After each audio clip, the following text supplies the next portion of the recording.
Hello students, in today's lecture we are discuss about the if we apply the any conditions or the operations on the any two subspaces of the vector space V, then these are either subspaces or not. Now suppose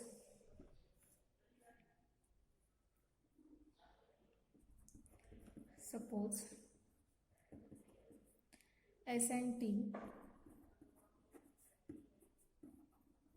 are two subspaces of a vector space V, then S intersection T is a subspace of vector space V. This theorem is already proved. Okay, if we have S and T are the two subspaces of the vector space V, then S intersection T is a subspace of an vector space V. So what are the conditions for proving the subspaces? For the any two elements of the elements or of the S intersection T, we have to show that their addition is belongs to S intersection T, and the other for any scalar lambda belongs to field F and the A element belongs to S intersection T, we have to show that their multiplication belongs to that set. Okay, therefore this is already proved. Therefore go through that lecture and look at the proof of that for showing S intersection T is in subspace of the vector space V. Now the second is if S and T are the two subspaces of the vector space V, then this is first suppose, and the second, S union T need not be a subspace of vector space V. Okay, and if we have given S and T, any two subspaces, S union T need not be a subspace of the vector space V. For example, if we have S is equal to set consisting of these elements of this type 0 beta, where beta belongs to R, and suppose T is equal to the elements of the form alpha 0 such that alpha belongs to R. Okay, so here look at here, if we consider the addition of this, we have to show that for the any two elements of the S union, we have to show that this S union T is a subspace. For this we have to show that the addition of two elements belongs to that set. Now consider if we consider S union S plus T, therefore the elements of an S are of this form 0 beta, these are nothing but the ortho pairs, plus alpha 0. If we take an addition of these two is nothing but the alpha and beta, but this type of element does not belongs to S union T.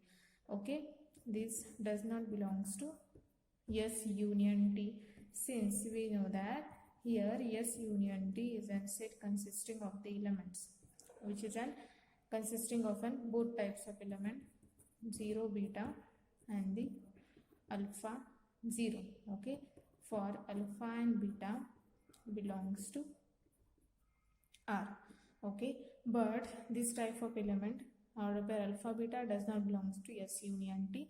This implies that thus S union T need not be an always subspace of the vector space V. Therefore by using this fact or by using this example, we can prove that S union T need not be always a subspace of the vector space V.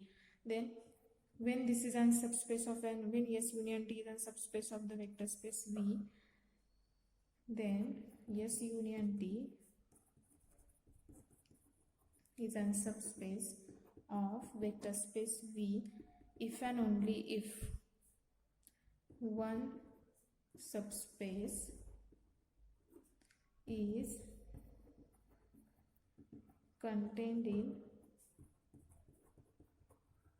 another. Okay, now if S union T, we have to show that S union T is a subspace of the vector space V. This is happen if and only if one subspace is contained in another, that is either S is contained in T or T is contained in the S. This is a very important condition for showing S union T is a subspace.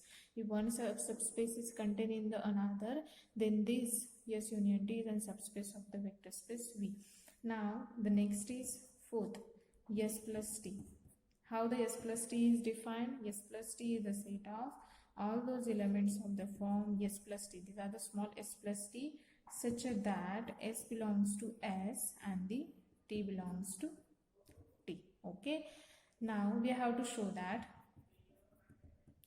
S plus T is a subspace of the vector space V. Now we have given S and T are the two subspaces, then S plus T can form a subspace of the vector space V. We have to show that. For this, what we have to show for the any two elements, first we have to show that for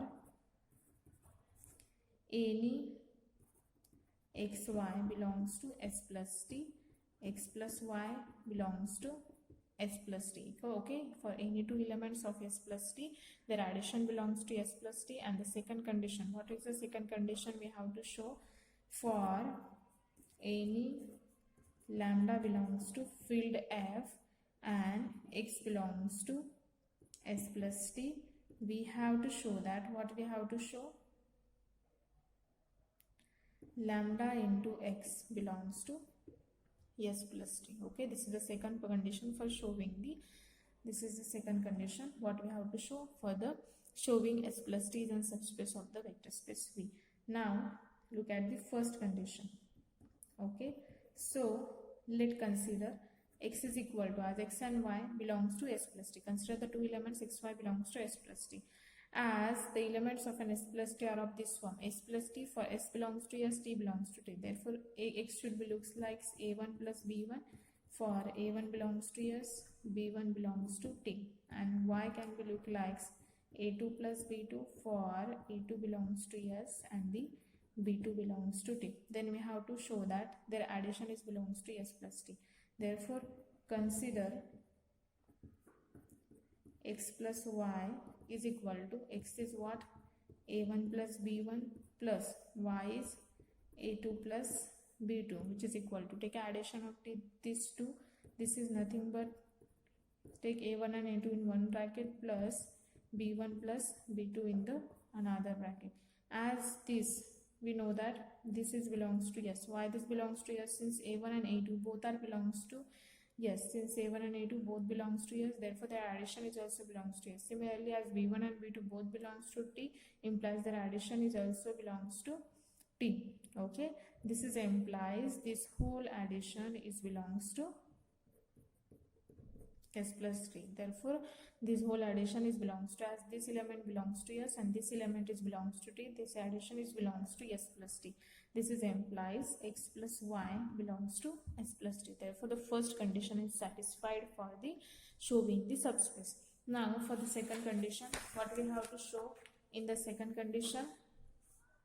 We have to show that for any lambda, consider let lambda belongs to field F and let consider x is equal to A1 plus B1 belongs to S plus T. Then we have to show that for A1 belongs to S and the B1 belongs to T. Then what we have to show? We have to show that their multiplication is belongs to S plus T. Then consider lambda into x, which is equal to lambda, value of x is A1 plus B1, then multiplied by lambda inside the bracket, lambda A1 plus lambda B1. Now look at here, since S and T are subspaces, as S and T are the subspaces, therefore for lambda belongs to field F and the A belongs to S, as this is the subspaces, S and T itself are the subspaces, implies that their multiplication lambda into A is also belongs to S. Similarly, as lambda belongs to field F and the B1, here A1 and here B1 belongs to T, implies that lambda into B1 is belongs to T. These are the condition, second condition of the subspaces. Okay, therefore as lambda A1 belongs to S, lambda B1 belongs to S, as lambda A1 belongs to S, lambda B1 belongs to T, implies that their addition lambda A1 plus lambda B1 belongs to S plus T. Okay, therefore thus lambda x, what is a lambda x? lambda x is equal to lambda a1 plus lambda b1 belongs to S plus T, implies that second condition holds in S plus T. Therefore, second condition is also holds in S plus T, and hence S plus T is a subspace of vector space V. Therefore, S plus T is again a subspace of the vector space V, and in fact S plus T is the smallest subspace containing S union T. Okay, and in fact S plus T is a smallest subspace containing S union T. Therefore, these are the some basic, by applying some basic operations on the two subspaces S and T. These are the subspaces. S intersections T is again a subspace. S union T, there is a restriction for being a subspace on the S union T. What is that restriction? S union T is a subspace. Here S union T is a subspace if and only if what is a condition? One subspace is contained in the another. That is, if S and T are the two subspaces, then either S is contained in T or T is contained in S. And if S and T are subspaces, then S plus T is again a subspace. This is already proved here by proving those two conditions of the subspaces. And S plus T is a subspace which is nothing but the smallest subspace containing S union T. Therefore, these are the operations which are applied for the two subspaces, and we shown that these are nothing but the subspaces of the which are the subspaces and which are the not other subspaces of the vector space V.